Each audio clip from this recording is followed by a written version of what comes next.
大人のための数学へようこそ。今日のエピソードでは新しい数字の概念、虚数及び複素数について解説します。虚数とは簡単に言うと2乗するとマイナス1になる数のことです。慣例的に虚数はアルファベットの i で表記されます。つまり i2 乗はマイナス1です。i は別称虚数単位とも呼ばれます。また稀に虚数単位を i ではなく j を使って表すこともあります。次に虚数を含む数字を複素数と言います。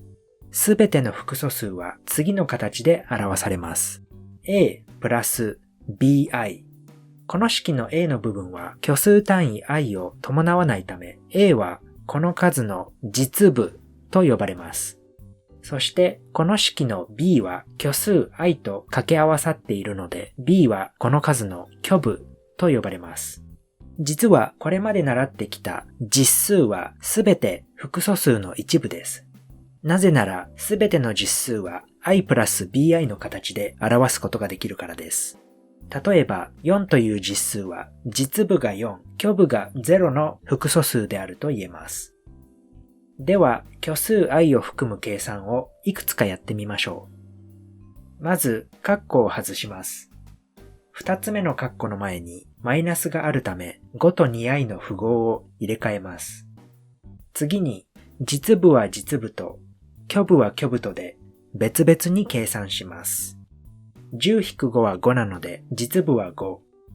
3-2なので虚部は1。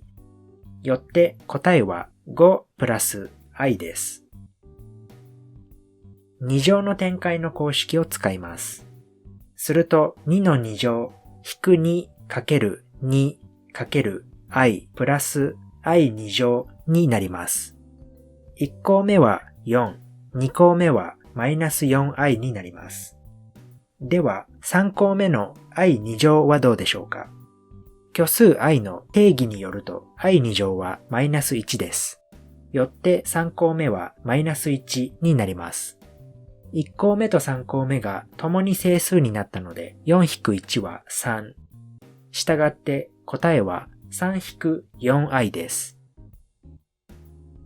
a プラス b、a マイナス b イコール a2 乗引く b2 乗の公式を利用して分母である 2-2i が整数になるような数、つまり2足す 2i を分子と分母の両方にかけます。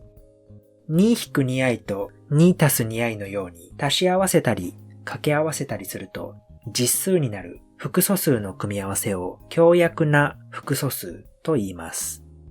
分母は 2-2i、2足す 2i イコール 4-4i の2乗。i2 乗イコールマイナス1なので4足す4は8です。分子は2足す 2i の2乗イコール4足す 8i 足す 4i の2乗。つまり4足す 8i マイナス4イコール 8i。約分すると答えは i です。最後の例です。まず i を2乗、3乗、4乗としていくとどうなるのか見てみましょう。i2 乗はマイナス1。i3 乗は i2 乗かける i イコールマイナス i。i4 乗は i3 乗かける i イコール1。i5 乗は i4 乗かける i イコール i。このパターンから5乗ごとに i に戻ることがわかります。i25 乗は i5 乗の5乗であるため i25 乗は i5 乗、つまり i と等しいと言えます。今日のエピソードはここまでです。また次回。